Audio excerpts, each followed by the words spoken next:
네, 안녕하세요. 반갑습니다. 저는 오늘 상품 DP에 따른 그 매출 증가의 법칙에 대해서 강의를 약 한 100여 분 동안 드릴 전승권이라고 합니다. 이 방송은 지금 코로나 방역 수칙을 철저하게 지킨 상태에서 진행하고 있습니다.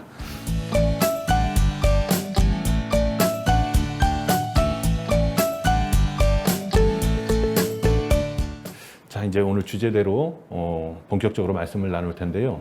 그 전에 이제 먼저 그 안내사항을 말씀을 드리자면, 이 디스플레이는 소위 비주얼 머천다이징이라는 용어로 해서 VMD라는 용어로 많이 알려져 있고요. 과거의 디스플레이 전략에서는 이제 예쁘게 멋있게 꾸며놓는 어떤 그런 개념으로만 인식을 했었는데, 실제로 이제 VMD라는 용어가 제가 알기로는 한 90년대 중반서부터 서서히 나오기 시작했는데, 그 무렵서부터 이제 VMD라는 용어가 나오면서 전략적 개념, 소위 이제 전략적 개념이라면 이제 마케팅적 개념이 많이 가미가 된 디스플레이 전략, 이런 개념으로 하면서 실제로 VMD라는 용어가 많이 활용이 되고 있습니다. 그 안에 이제 상품의 연출, 그다음에 상품의 진열, 이런 부분을 이제 특히 오늘 이 자리에서 이제 말씀을 드릴 건데, 개괄적인 마케팅에 따르는 VMD 전략에 대해서도 몇 가지 좀 짚어드릴 거고요. 실제로 그래서 정상적인 내용을 다 말씀을 드리려면 오늘 2시간 정도 하지만 한 20시간 정도가 필요한데, 그래서 원론적인 내용과 꼭 필요한 내용들은 제가 자료를 이제 잘 정리는 해놨는데, 시간상 이제 압축해서 여러분들에게 알려드려야 되기 때문에 필요한 부분만 콕콕 집어서 말씀을 드릴 거고, 화면에 보실 수 있는 교재 자료, 이런 부분들도 나중에 기회 되시면 꼼꼼하게 훑어보시면 아마 여러분들 매장 운영하시는 방법에서 많이 도움이 되실 거라고 생각을 합니다. 기본적인 부분을 첫 시간에 진행을 할 건데요. 화면을 한번 보시죠. 명품백의 진실이다, 이렇게 제가 이제 메모를 해놨는데, 샤넬 매장이 하나 있고, 그 다음에 재래시장이 하나 있죠. 근데 앞에 가방은 똑같습니다. 근데 저 샤넬백이, 저는 자세히는 모릅니다만 한 200~300만 원 정도, 진품의 경우 200~300만 원 정도 하는 걸로 알고 있는데, 저 샤넬백이 진품이 저 재래시장 리어카 위에 만약에 진열돼 있다면 과연 저게 진품으로 보일까요? 또는 반대로 짝퉁이라 그러죠. 가품. 짝퉁이라는 표현을 좀 쓰겠습니다. 은어지만 많이들 이해하실 테니까. 가품, 짝퉁의 경우 정말 육안으로 봤을 때 비교가 안 되는 짝퉁들도 많이 있지 않습니까? 근데 그 짝퉁이 만약에 저 샤넬 매장에 버젓이, 샤넬 매장, 백화점 매장에 버젓이 진열이 되어 있다면 저게 과연 가품, 즉 짝퉁으로 보일까요? 이게 결국 무슨 말씀을 드리는 거냐면, 아무리 좋은 상품이라 하더라도 주변의 그 분위기나 그 다음에 주변 상품들의 연출과 진열의 상태, 그 다음에 그 브랜드의 어떤 그 공간의 분위기 전략, 이런 거에 따라서 좋은 상품이 아닐 수도 있고, 또 안 좋은 상품도 좋은 상품이 될 수도 있다라는 얘기입니다. 그럼 여기서 이제 여러분들께서 아마 눈치 빠르신 분들은 느끼셨겠지만, 내가 판매하는 상품이 그게 음식이든 아니면 일반 공산품이든 또는 의류든 아니면 저런 액세서리든 어떤 상품이든 간에 내가 판매하는 상품은 내가 좋은 상품을 자신 있게 판매하고 계실 거 아닙니까? 그렇다 하더라도 주변의 분위기를 어떻게 연출하고 또 그 상품 자체를 어떻게 진열하고 연출했느냐에 따라서 상품의 상태가 또는 상품의 가치가 전혀 달라질 수 있다는 겁니다. 그래서 디스플레이라는 게 얼마나 중요한지를 명백하게 좀 인식을 하시고 또 오늘 좀 말씀을 나눌게요. 여러분들 지금 뭘 팔고 계신가요? 또는 창업을 준비하시는 분들이라면 무엇을 팔기 위해서 지금 준비하고 계십니까? 그 질문에 대한 답을 생각하시기 전에 이걸 먼저 한번 보시죠. 얼음이 하나 있습니다. 3개네요, 얼음이. 얼음이 3개가 있는데 이 얼음이 녹으면 뭐가 됩니까? 얼음이 녹으면 바로 물이 되죠. 혹시 이제 제가 말씀드리는데, 제가 앞서서 이제 안내사항 말씀드릴 때 말씀을 아직 못 드렸는데, 댓글창에다가 여러분들께서 적극적으로 의견을 주시거나 질문을 주시거나 또는 참여를 해주시면 제가 힘이 나고 또 힘이 나는 만큼 여러분들에게 좀 더 재미있게 또 좀 더 좋은 내용을 많이 말씀드릴 수 있으니까 그렇게 한번 좀 댓글창에 많은 의견을 주시기를 부탁드립니다. 자, 그래서 지금 제가 이렇게 질문을 드리는데 지금 이렇게 답을 주시면 됩니다. 댓글창에. 얼음이 녹으면 뭐가 될까요? 예. 뭐 다들 물이라고들 많이 말씀하시는데 혹시 다른 생각 하시는 분 계십니까? 아무도 안 계신가요? 답변이. 예. 얼음이 녹으면 예, 물이 되는 건 맞죠. 그런데 얼음이 녹으면 봄이 옵니다. 틀렸습니까? 얼음이 녹으면 꽃이 핍니다. 틀렸나요? 어떻게 생각하십니까?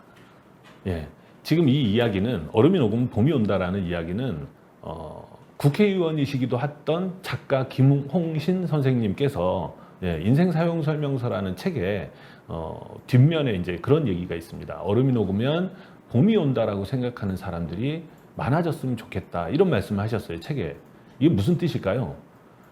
세상 사람들이 점점 더 예, 너무 기술 발전에 예, 익숙하고 거기에 끌려가다 보니까 점점 냉정해지고 이성적인 분야에 너무 좀 포커싱이 되고 삶 자체도 그렇고요. 또 치밀하게 뭐 계획에 맞춰서 살고 이렇게 이제 좀 점점 팍팍해지니까 좀 더 감성적이고 좀 온화한 삶을 살았으면 좋겠다라는 뉘앙스로 그런 의미로 그 김홍신 선생님께서 말씀을 하신 건데 실제로 그렇습니다.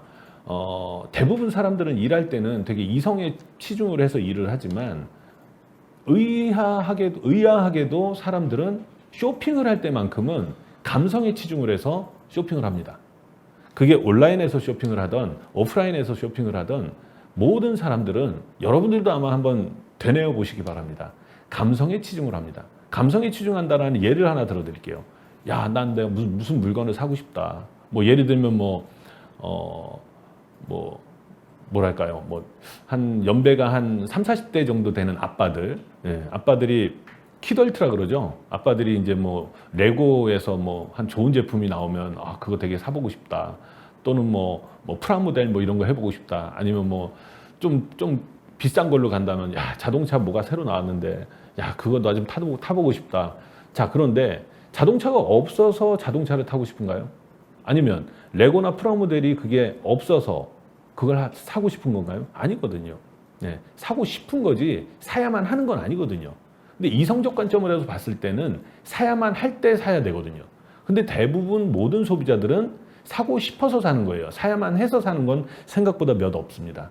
그 자체가 이미 감성에 치중해서 상품을 예, 고르고 판단하고 결정한다는 얘기인 거죠. 즉 무슨 얘기냐? 얼음이 녹으면 물이 된다는 건 이성적 관점으로 바라보는 거고요. 얼음이 녹으면 봄이 온다는 얘기는 감성적 관점으로 바라본다는 이야기인 거죠.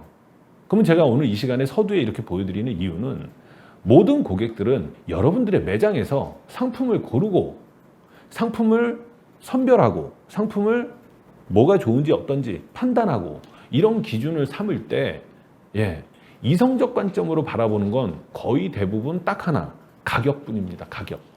그것도 언제냐? 물건 다 고르고 계산하기 직전에 카드 꺼내면서 네. 또는 현금 꺼내면서 지갑을 열 때만 순간 잠깐 이성적이 되지 나머지 평상시에는 기본적으로 감성적인 마인드로 예, 여러분들 매장의 상품을 바라본다는 거죠. 상품만 바라볼까요? 아닙니다. 여러분들 매장에 들어가기 전서부터 감성적 마인드로 여러분들의 매장을 본다는 거죠. 그럼 어때요? 판매하는 우리 입장에선 당연히 소비자가 감성적 마인드로 보니까 우리도 감성적으로 상품을 보여줘야죠. 또 우리도 감성적으로 매장을 보여줘야죠. 그러니까 간판도 좀 이쁘게 하고 싶은 거고, 그러니까 매장의 인테리어도 좀 예쁘게 하고 싶은 거고, 상품 진열도 예쁘게 하고 POP도 진열도 예쁘게 하고 싶은 거고 상품의 포장도 예쁘게 하고 싶은 게 다 그래서 그런 겁니다. 그런데 과연 예쁜 것만이 다냐? 물론 예쁘고 멋있으면 좋습니다. 그러나 내가 생각하고 있는 우리 매장이 또는 우리의 브랜드가 어떤 모습으로 보여져야 될지에 대한 기본적인 관점이 있잖아요. 소위 말하는 그걸 컨셉이라고 하죠. 컨셉. 예, 그 컨셉에 맞춰져서 제대로 감성적으로 보여주느냐, 요걸 판단해야 된다는 겁니다. 그럼 예를 들어 식당이라면 소비자 입장에서 어떻게 볼까요? 식당에서 제일 중요한 거는 기본은 맛입니다. 기본이 맛이고 사실은 그거 외에도 중요한 게 많이 있죠. 뭐 예를 들어 우리가 오감으로 예를 들었을 때 뭐 시각, 청각, 촉각, 후각, 미각 이런 게 있잖아요. 그런데 식당이니까 당연히 미각이 중요하겠지만 그 이전에 더 중요한 것들이 뭐 시각도 중요하고 후각도 중요합니다. 특히 후각은 더더욱 중요해요. 사람의 본능을 자극하거든요. 예를 들어서 이제 지금은 점심시간이 지났지만 점심시간 될 무렵쯤에 어디선가 정말 맛있고 구수한 된장찌개 냄새가 난다. 그러면 야, 웬 된장찌개 냄새가 이렇게 맛있게 느껴지지? 하고 어디 식당이 새로 생겼나 하고 찾아보게 돼요. 즉 그래서 본능을 가장 끌어당기는 게 무시 못하는 게 후각입니다. 근데 뭐 그거는 오늘 이 자리에서 그걸 다 얘기하기에는 시간적으로 너무 없으니까 그 후각 얘기만 하고요. 시각도 중요하죠. 근데 이제 식당이라면 소비자가 우리 식당에 와서 어쨌든 음식의 맛을 볼 거 아닙니까? 이거는 중요하기 이전에 기본인 겁니다. 그러니까 당연히 이것도 중요한 거죠. 식당은 맛이 중요하죠, 물론. 그런데 맛을 우리 매장에, 우리 식당에서 판매하는 모든 메뉴들의 맛을 어떻게 표현하는 게 좋겠습니까? 왼쪽에 화면을 보시면 왼쪽이 달콤한 맛, 새콤한 맛, 단짠이다, 짭짤하다 이런 게 있고 또 오른쪽엔 참맛이다, 전통의 맛이다, 미친 맛이다 이런 게 있는데 어떻게 표현해야 될까요? 왼쪽에 있는 방식은 그냥 맛의 여러 가지 요소를 그냥 메모한 겁니다. 오른쪽에 있는 방식은요. 그 맛에서 느껴지는 느낌을 감성적으로 표현한 거예요. 그럼 감성적 표현 방식으로 보여줘야 되는 거예요. 예를 들어 나는 분식점을 하는데 우리 집에서 판매하는 떡볶이는 정말 미친 맛이야. 그런 말 많이 쓰잖아요. 미친 맛이다. 뭐 어쩌고 저쩌고 뭐. 이런 식으로 표현하면 도대체 떡볶이 맛이 어떻길래 미친 맛이란 말까지 할까 하고 궁금해서 오게 되거든요. 근데 우리 집 떡볶이는 정말 맛있어요. 아, 우리 집 떡볶이는 단짠의 조화가 뭐 어쩌고 저쩌고 해서 그럼 달고 짜다는 얘기 아니에요. 물론 단짠이 요즘 트렌드긴 하지만 그러나 좀 더 감성적으로 표현해야 될 필요가 있다라는 겁니다. 이런 것들은 시각적인 거, 청각적인 거, 이제 텍스트는 시각적인 거고 말로 들리면 청각이죠. 그런 부분들이 좀 더 감성적으로 표현이 돼야 된다는 겁니다. 그래서 그 감성적인 표현이 자기가 실제로 먹고 느낀 경험하고 믹스가 되면 다음에 또 오고 싶어요. 그게 뭐예요? 기대감이라고 하는 거죠. 이런 기대감을 잘 보여줘야 되는 게 상품 디스플레이의 가장 기본적인 여러분들의 마인드입니다. 여러분들 뭘 파시냐라고 앞서 말씀드렸잖아요. 근데 나는 뭐 빵집을 한다, 뭐 식당을 한다, 의류 매장을 한다, 뭐 과일 가게, 생선 가게 다양하게 하실 겁니다. 그러나 그것들은 다 그냥 상품이에요, 상품. 말 그대로 빵은 빵이라는 상품이고 식당에서는 뭐 밥이라는 상품인 거고 의류 매장에서는 옷이나 신발이라는 상품인 거예요. 그러니까 저는 뭐 옷을 팝니다. 그거는 상품만을 얘기하는 거예요. 근데 그 상품만으로 얘기가 될까요? 아니죠. 그 옷을 어떤 식으로 진열했고 그 옷이 어떤 공간에 진열이 돼 있고 그 옷이 어떤 마네킹에 또는 어떤 쇼윈도우에 어떤 느낌으로 연출이 돼 있느냐. 또 이 매장의 인테리어는 어떻고 이 매장의 간판은 어떻고 이 매장을 밖에서 봤을 때 분위기가 어떻고 이런 모든 것들이 다 섞여서 그 매장을 이루어 주는 거지. 그렇기 때문에 예를 들어 뭐 스타벅스에서 커피를 마시는데 스타벅스에서 커피만 마시려고 갑니까? 그럴 거라면 스타벅스 말고도 카페 많잖아요. 그런데 굳이 스타벅스 가면 제일 사람들이 좋아하는 이유가 뭡니까? 스타벅스는 커피 말고 또 다른 뭔가가 있다라는 거죠. 즉 메인 상품, 핵심 상품 외에 또 다른 무언가를 느낄 수 있게끔 해줘야 된다라는 거예요. 그걸 잘 믹스해서 우리 매장의 컨셉트를 설정하고 그 컨셉트에 맞게 상품 디스플레이를 해야 된다. 이 말씀을 드리는 겁니다. 그렇게 해서 그 컨셉트에 잘 맞춰져서 상품 디스플레이를 하면 그게 어때요? 우리 매장의 가치가 높아지게 되는 겁니다. 우리 매장의 가치가 높아지면 그만큼 우리 매장을 다시 또 찾아오겠죠. 실제로 디스플레이는 안 보여주고 뭐 이렇게 이론이 말이 많어 이러실 수도 있습니다. 그러나 사실 좋은 디스플레이는요. 지금 뭐 물론 저도 사진을 많이 준비해 왔고 이따가 두 번째 시간에 또 많이 보여드릴 거고 또 설명도 드리겠지만 좋은 디스플레이는 여러분들 지금 웬만한 뭐 마트나 아니면 좀 잘된 매장들, 대기업들이 하는 매장들 이런 데 가보시면 정말 좋은 디스플레이 많습니다.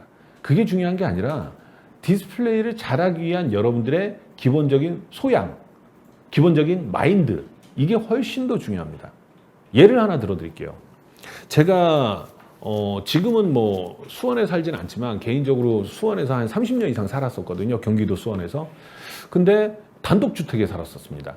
근데 거기 살 때, 저희 집이 여기였으면 이쪽으로 이제 이 정면으로 쭉 가보면 슈퍼마켓이 하나 있었습니다. 슈퍼마켓이 뭔지 아시죠? 요즘은 슈퍼마켓 별로 없는데, 예. 요즘 소위 나들가게라도 많이 얘기하죠. 이쪽으로 해서 쭉 가면 한 15m, 20m 정도 가면 슈퍼마켓이 있었어요. 뭐 20m면 가깝죠? 근데 왼쪽으로 이렇게 쭉 걸어가면 한 5, 60m 조금 멀죠. 근데 거기에 동네에 조그만 골목길인데 거기 갑자기 편의점이 생긴 거예요. 지금 한 10여 년 전에 있었던 일입니다. 편의점. 그때 당시 패밀리마트였죠. 지금은 CU로 변했지만. 근데 그 편의점이 생겼는데 그 편의점에 제가 멀어도 갈까요? 가까운 슈퍼마켓에 갈까요? 네. 실제로 뭐 그거는 개인적인 어떤 상황이나 이런 거에 따라 당연히 다르고 또 슈퍼마켓이 편의점보다 좀 더 싸니까 가격에 포커싱한 사람이라면 당연히 슈퍼마켓에 가겠지만 저는 편의점이 새로 나와서 이 편의점이 어떻게 하나 한번 둘러보자 해서 가봤습니다. 가봤는데 처음에 오픈하고 나서 뭐 한 일주일, 뭐 저도 뭐 매일 집에 있는 건 아니니까 일주일에 한두 번 정도 갔던 거죠. 근데 뭐 한 달, 두 달, 석 달, 넉 달 지나고 한 6개월 정도 지나면 소위 말하는 오픈빨 이런 게 없어지거든요. 그죠? 오픈빨 같은 게 없어지는데 이 집은 그렇지가 않아요. 예. 예를 들어 오픈빨이라 하면 첫째는 매출이 잘 나오고 손님들이 자주 들락날락 하는 것, 그게 오픈빨이잖아요. 근데 그거 말고도 진짜 오픈빨이 있습니다. 그게 뭐냐면 매장이 처음 생기면 거기 있는 상품들도 다 새 거예요. 그리고 거기 상품에 먼지 하나 없습니다. 사실 그게 진짜 오픈빨이에요. 예. 특히 편의점 같은 경우는 온갖 다양한 상품들이 즐비하게 많이 있지 않습니까? 그런데 6개월이 지났는데 상품에 먼지 하나 없는 거예요.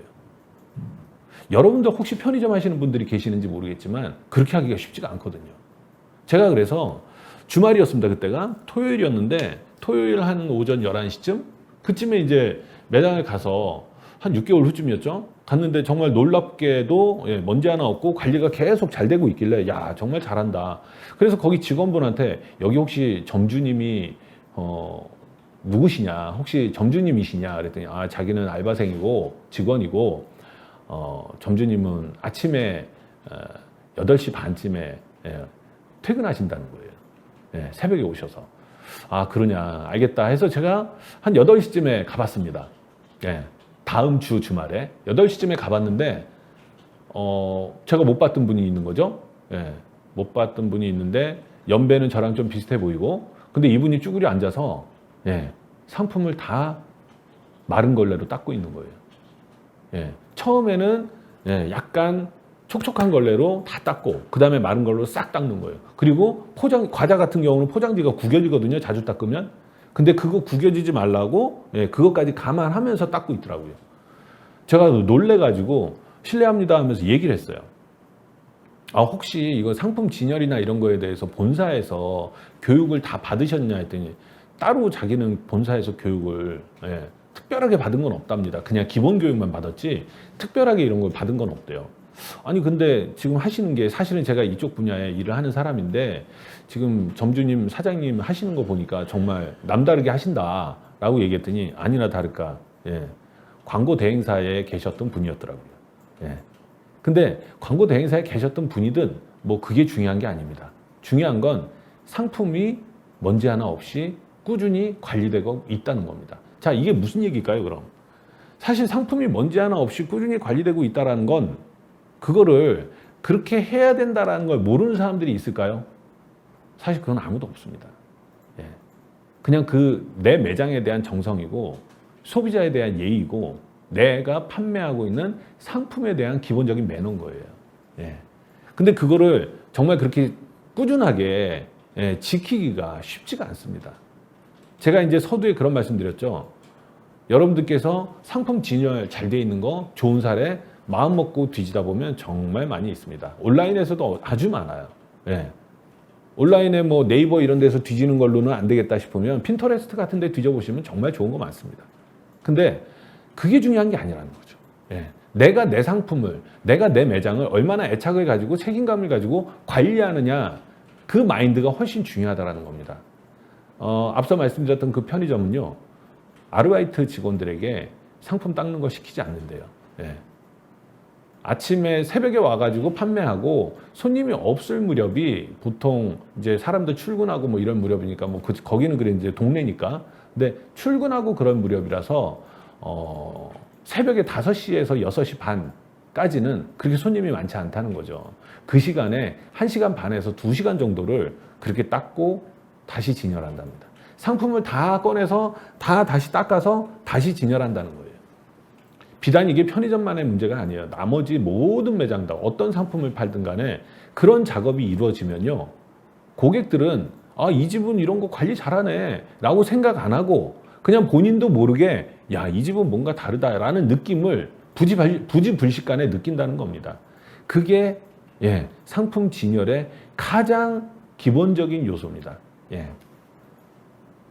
그런 것들이 쌓이면 내 매장의 가치가 올라간다는 거죠.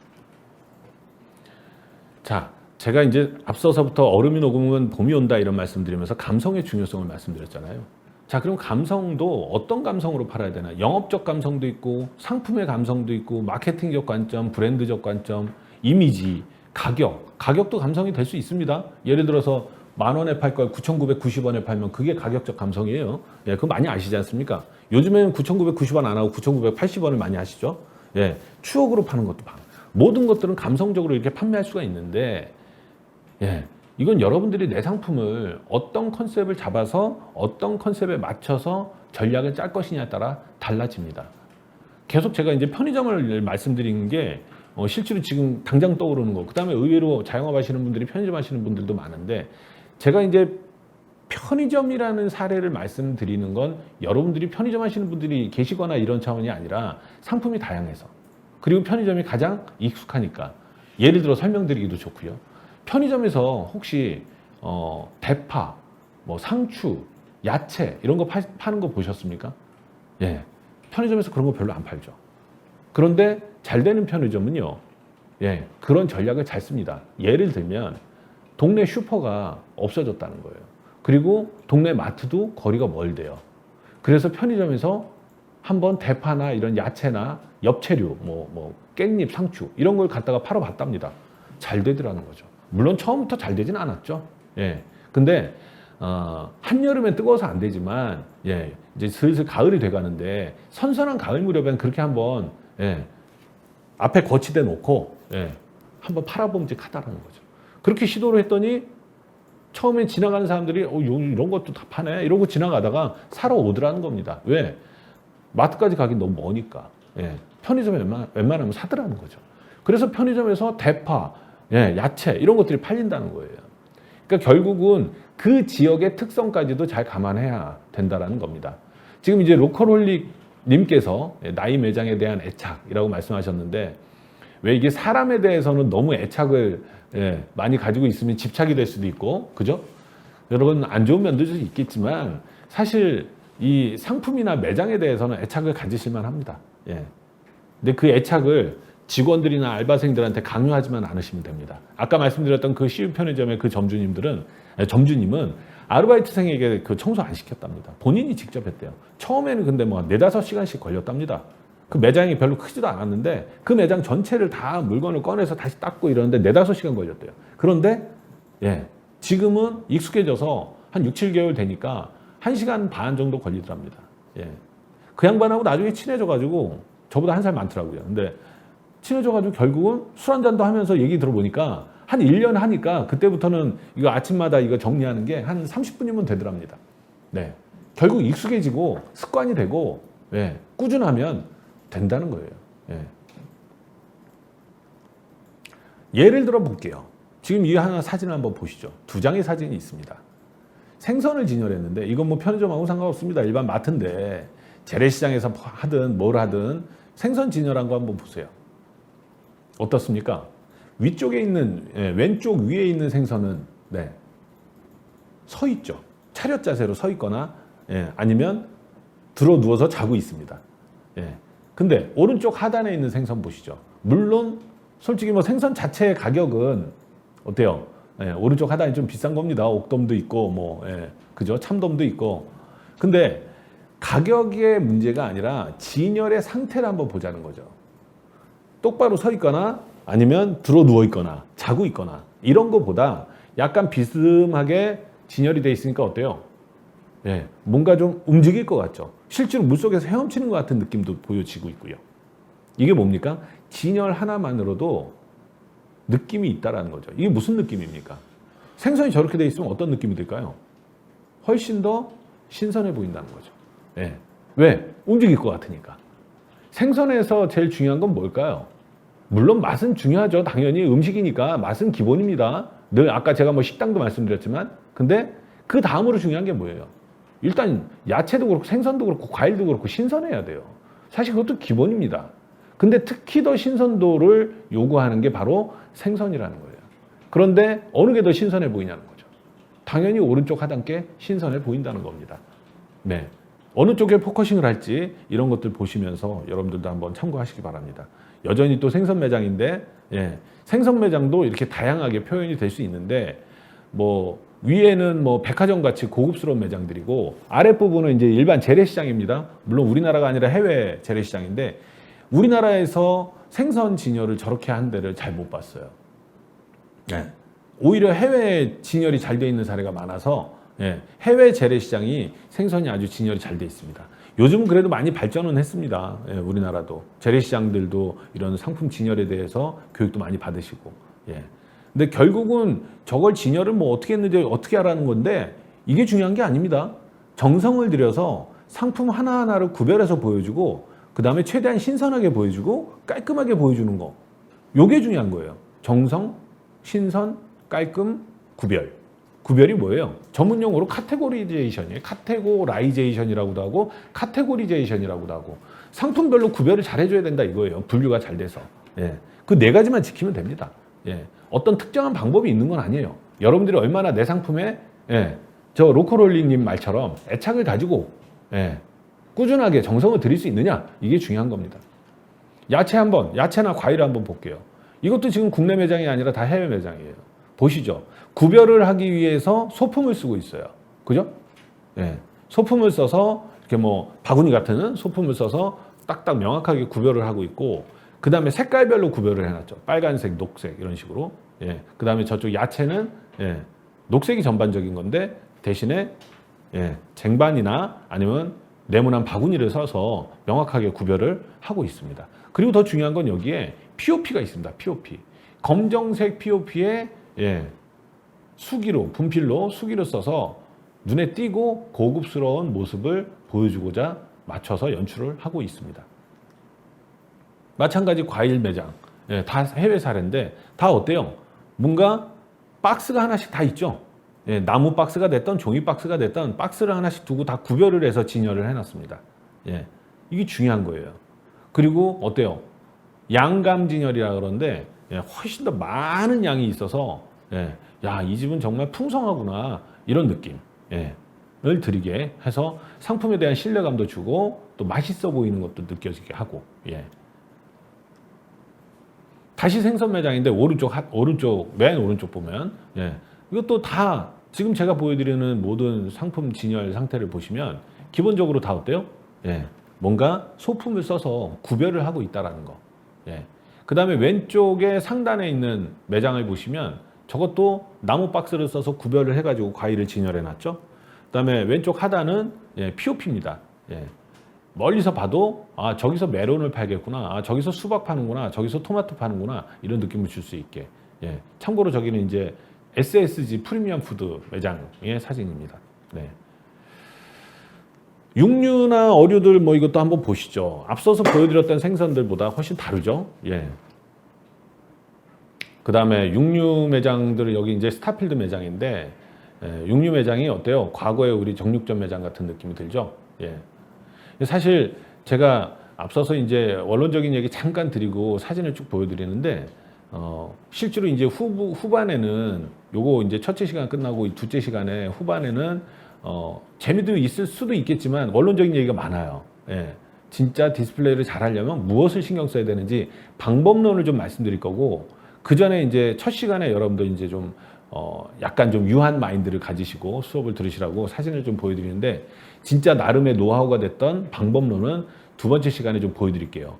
근데 그 전에 감성적으로 또는 여러분들의 마인드를 한번 보시죠. 정육점 느낌으로 육류를 진열을 해놨습니다. 예. 또 똑같은 어류들을 진열을 해도 앞서서 제가 말씀드린 것처럼 이렇게 45도 각도로 진열을 해놨죠. 결국 제가 계속 말씀드리지만 가장 중요한 건 바로 정성입니다. 정성. 지금 이 사진은 일본의 동경에 있는 그 이온몰이라는 매장이거든요.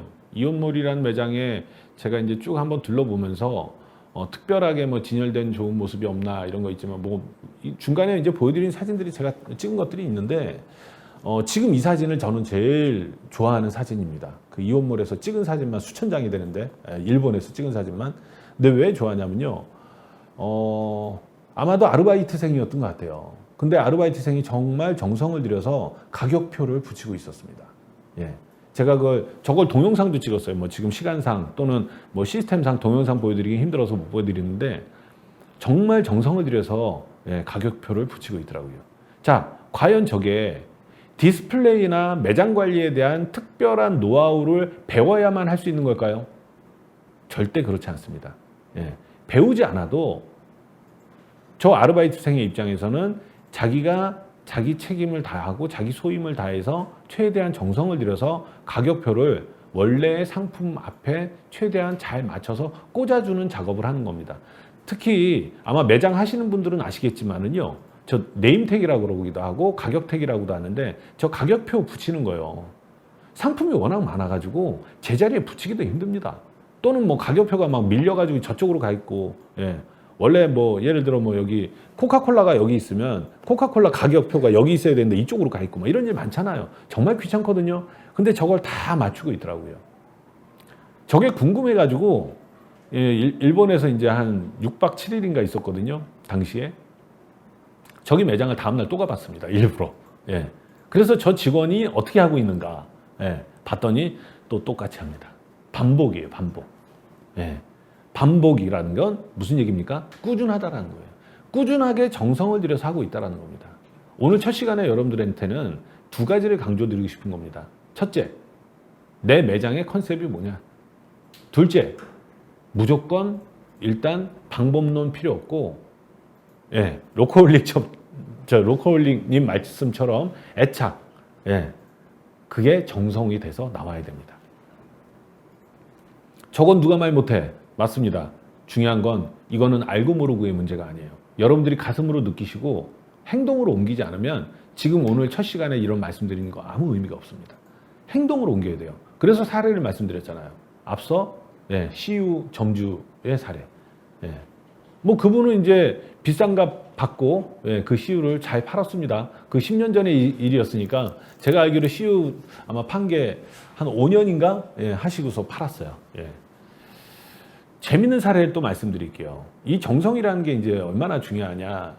정성이라는 마인드가 없으면 실수를 할 수 있는 사례예요. 예전에 제가 이제 어느 마트에 갔는데, 그 마트에서 저희 아버지하고 같이 갔어요. 아버지하고 같이 갔는데, 아버지가 이제 연배가 있으신데 쌀을 사시는데 쌀을 그냥 무조건 많이 사세요. 그러시면 안 된다고 말씀드리는데, 그래서 쌀을 20kg짜리 4개를 한꺼번에 사셨어요. 한 가마니 사셔야 된다고. 그러시면 안 됩니다. 원래 쌀 사실 때. 근데 결국은 쌀을 80kg죠.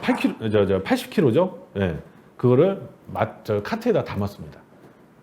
그럼 뒤에서 제가 끌고 가잖아요. 늦게. 근데 아버지가 저녁에 생선 구워 먹자 그러시면서 생선 매대로 가시는 거예요. 그래서 생선 매대로 가시더니 제가 도착하기도 전에 이미 조기를 봉투에 담아 오셨습니다. 조기. 그래서 그냥 저는 매장에 가보지도 못하고 바로 돌아왔습니다. 근데 집에서 먹는데 아버지가 원래 그 매장 아니면 안 가세요. 제가 딱 특정 매장을 말씀을 못 드려서 그러는데 그 매장 아니면 절대 안 가세요, 아버지가. 근데 그랬던 분이 야, 다음에 그 매장 가지 마 이러시는 거예요. 제가 되게 황당했을 거 아닙니까?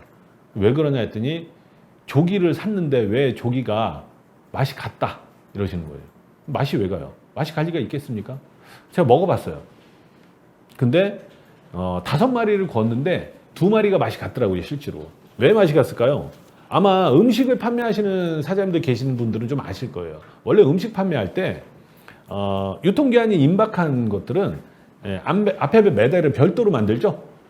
별도로 매대를 만들어 놓고 30% 이상 할인을 하잖아요. 마트에서 많이 보셨죠, 그런 거. 근데 지금쯤은 사람들이 많이 인식이 돼 있어서 좀 30% 할인 판매하면 유통기한 임박해서 이렇게 파는구나 다 아세요. 근데 그때 당시에만 해도 그런 걸 잘 몰랐어요, 고객들이. 그러니까 어때요? 늘 POP를 붙여놨어요.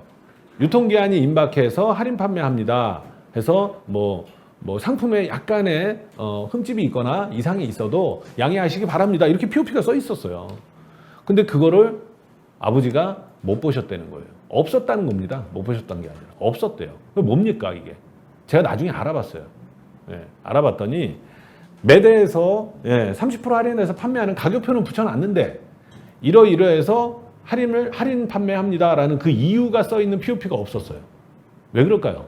POP 먼저 놓고 상품을 진열했어야 돼요.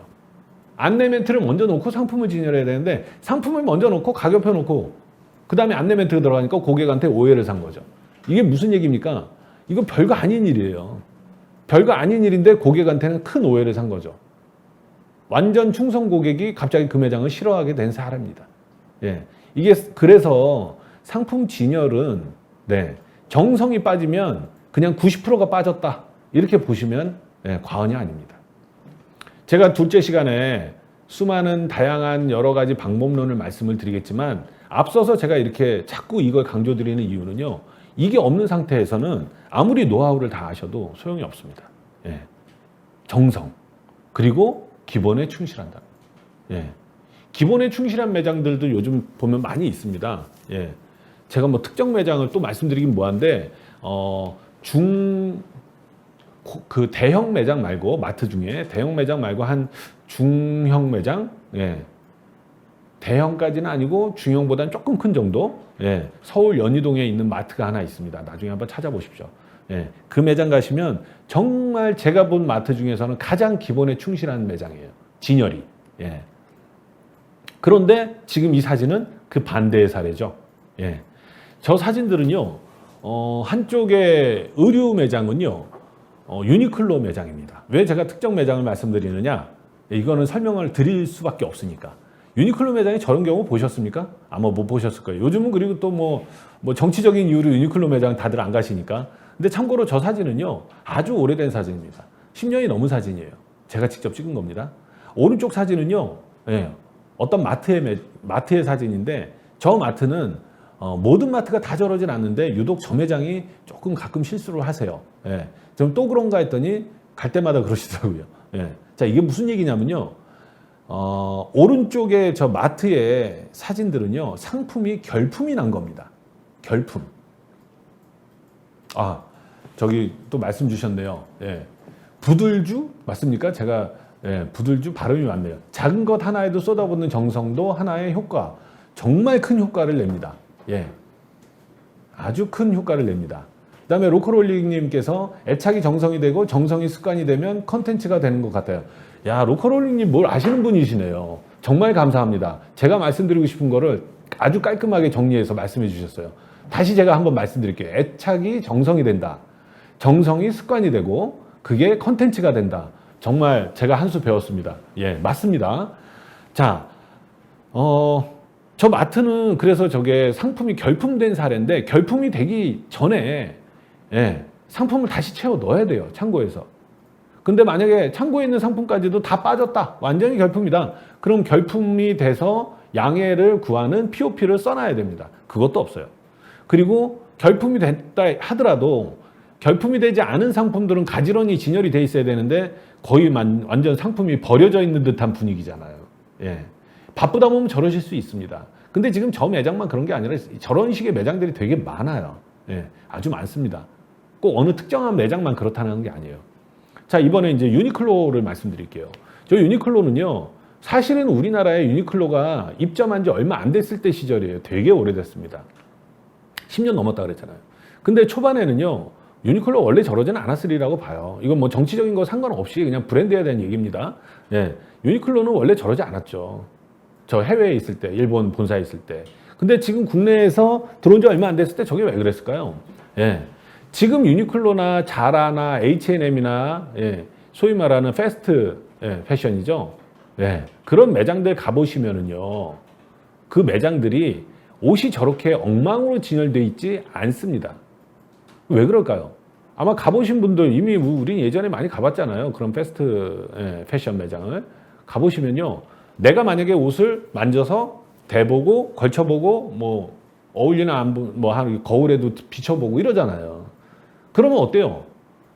전문가인 저도 잘 개서 놀려고 해도 뻔히 아니까 예, 잘 안 돼요. 나름의 이제 그분들만의 노하우가 있습니다. 매장 직원분들. 그래서 그 직원분들이 예, 잘 개 놓습니다. 여러분들이 상품을 만져보고 나서 흐트러져 있는 걸 뒤에 따라와요. 예, 한 30초에서 1분 간격을 두고 따라와요. 그게 매뉴얼화 돼 있습니다. 그래서 따라와서 잘 개 놓습니다. 근데 그런 시스템이 없을 때 시절이에요. 갖춰지기 전에. 뭐 그때는 아마 직원이 뭐 없었을 때거나 이랬을 때 시절이에요. 그러니까 유니클로 매장이 원래 저렇지는 않다라는 거죠. 다만 제가 저런 사례를 왜 보여드릴까요? 방치하면 저렇게 된다는 겁니다. 방치하면. 예. 마찬가지예요. 오른쪽 사진도. 방치하면 저렇게 됩니다. 로컬홀릭 사장님, 저 선생님, 선생님이라고 그러죠. 예, 로컬홀릭님, 예, 홈플러스라고 그러시는데, 예, 참고로 홈플러스 아닙니다. 예. 아무튼 뭐 특정한 매장을 저걸 말씀드리긴 그렇고, 유니클로도 지금이 아니라 원래부터 저렇지 않기 때문에 제가 그냥 말씀드린 거고, 그래서 방치하면 안 된다라는 말씀을 드리고 싶은 거예요. 깨진 유리창의 법칙이라고 유명한 법칙이 있죠. 예, 아마 아시는 분들 다 아실 텐데, 유리창이 하나가 깨지잖아요. 아주 멀쩡한 건물에 유리창이 하나가 깨지면요, 한 6개월 후에 가보십시오. 건물이 무너질 것 같이 건물이 엉망이 되어 있습니다. 방치하면. 그거를 실제로 건물은 그런 사례가 그렇게 보기가 힘든데, 저쪽을 보시면 건물 그런 사례 제가 한번 실제로 본 게, 옛날에 저기 강남구청역에, 서울의 강남구청역에 나산백화점이라고 있었거든요. 아마 아시는 분들 아실 텐데, 그 나산백화점이 거의 10년 넘게 방치가 돼 있었어요. 건물이 짓다 말고. 예, 그런 사례예요. 근데 더 쉽게 볼 수 있는 게요, 가끔 이렇게 동네 뒷골목 같은데, 예, 요즘 그런 일 별로 많지 않지만, 예, 동네 뒷골목, 예, 허름한 동네, 그런 뒷골목 같은 데 지나가다가 보면은요, 자동차를 누가 버려놓은 경우가 있어요. 근데 멀쩡하게 있으니까 그게 버린 건지 모르잖아요. 근데 한 달이 돼도 똑같은 자리에 있고, 두 달이 돼도 똑같은 자리, 그게 6개월이 돼 보세요. 그럼 어느 날 갑자기 유리가 깨져 있어요. 예, 1년 돼 보세요. 타이어 다 펑크나 있고 유리 다 깨져 있습니다. 1년 반 돼 보세요. 예, 이게 저게 차인지 무슨 폐차장에서 굴러온 건지 알 수 없을 정도로 차가 변한다는 거죠. 이게 바로 깨진 유리창의 법칙이에요. 방치하면 그렇게 됩니다. 그럼 여러분들 매장을 방치한다라는 게 문제인 거예요. 왜 방치합니까? 내가 사장인데 내가 방치할 리가 있어? 예, 맡겨두면 방치하는 겁니다. 누구한테? 알바생들한테. 예. 그래서 여러분들 꼭 그 부분을 예, 유념해 주시기 바라고요. 지금 이제 몇 가지 사례를 또 보여드리려고 하는데, 사실 이 사례는 이따가 이제 후반에 방법론적인 거 말씀드리면서 또 보여드릴 거니까, 지금 먼저 예, 1시간 마무리하기 전에 몇 가지만 좀 보여드릴게요. 상품 진열 방법 중에 컬러 진열이라는 방법이 있습니다. 예, 컬러 컨트라스트 진열 또는 컬러 그라데이션 진열, 예, 그 다음에 이런 식으로 예, 진열하는 방법들이 있는데, 예를 들어 컨트라스트 진열은 뭐냐면요, 빨간색, 녹색, 노란색, 주황색, 검정색 이런 식으로 예, 다른 느낌을 탁탁탁탁 비교할 수 있게, 왼쪽 상단에 신선청과 프레시 프루츠 써 있잖아요. 그쪽 보면 어때요? 저쪽 끝에 보면 뭐 보라색 같은 색이 있고, 그 다음에 노란색, 녹색, 또 노란색, 주황색 이렇게 되잖아요. 저런 방식들이 컨트라스트 진열입니다. 또 오른쪽에도 이제 공산품 있죠. 과자 같은 것들. 저기도 보면 저쪽 왼쪽 끝에는 예, 빨간색, 그 다음 노란색, 녹색, 파란색, 갈색. 컬러 계열별로 상품을 저렇게 진열해 놓으니까 어때요? 매장이 아름다워 보입니다. 왜 언젠가 왜 우리가 가끔 이제 텔레비전에서 보면 V 특공대인가요? 그런 거 있었지 않습니까? 요즘에 잘 안 하지만. 근데 그게 뭡니까? 거기 보면은 그런 프로에서 그 고속도로 휴게소에 편의점이 있잖아요. 근데 편의점 안에 그 상품 그 캔 음료 있죠? 캔 음료가 너무나도 가지런히 정리가 잘 되어 있는 모습을 보여준 그 프로가 있었거든요. 근데 그걸 보면 어때요? 힐링이 된답니다. 예. 그렇게 너무 완벽하게 가지런히 정리가 되어 있으면 그 힐링이 되어 있는데 그 편의점에서 그렇게 정리하는 걸 전문 용어로 페이싱이라 그래요. 상품 페이싱을 정말 칼같이 잘한 사례죠. 예. 그러니까 컬러 진열도 정말 잘하면은요 힐링이 됩니다. 예. 그런 개념으로 여러분들께서 진열은 그래서 결국 정성이다. 정성이라는 마인드를 잘 갖추고 계시면 절대 방치할 일도 없다. 이런 개념입니다. 그래서 꼭 유념하시고 정성적 마인드, 정성에 대한 개념을 꼭 가지시고 이제 이 페이지서부터는 제가 이따가 실질적인 실무 얘기 나눌 때 좀 보여드려야 될 것 같아요. 여기까지 제가 좀 보여드리고 그 다음에 여기 보시면 뭐 라벨 스티커 활용한다, 그 다음에 뭐 가격표를 정상적인 위치에 잘 붙여야 된다, 이런 부분들, 그런 디테일한 부분도 사실은 여러분들께서 내 매장에 대한 애착을 가지고 정성을 들이신다면 충분히 다 하실 수 있는 내용입니다. 그래서 오늘 첫 시간에는 진열이라는 거에 대한 개념을 잡기 전에 우리 매장의 컨셉, 우리 매장의 개념을 어떻게 잡고 그 매장을 잘 운영하려면 내가 어떤 마인드를 가지고 있어야 되겠다. 요거에 대해서 중점적으로 말씀을 드렸습니다. 사실은요, 첫 시간에 이 말씀을 드렸지만 이 마인드만 잘 잡혀 있으시면요, 따로 VMD나 진열이나 이런 거에 대해서 공식적인 교육을 받지 않으셔도 잘 합니다. 앞서서 제가 아까 그 편의점을 말씀드렸지만, 구구나이젠 님께서 진열은 정성이다. 말씀해 주셨어요. 정답입니다. 잘 말씀해 주셨고 또 감사합니다. 진열은 정성입니다. 자, 그리고 이 정성을 가진 마인드로 이제는 어느 정도의 방법론과 또 진열에 대한 어떤 그 원론적인 얘기 또는 노하우, 이런 부분에 대해서 또 이제 1시간 더 나중에 또 말씀을 드릴 테니까 또 다음 영상도 기대해서 꼭 봐주시기 바랍니다. 오늘 이번 영상은 여기서 마무리하고 또 다음 영상 때 또 뵙겠습니다. 또 수고하셨습니다. 감사합니다.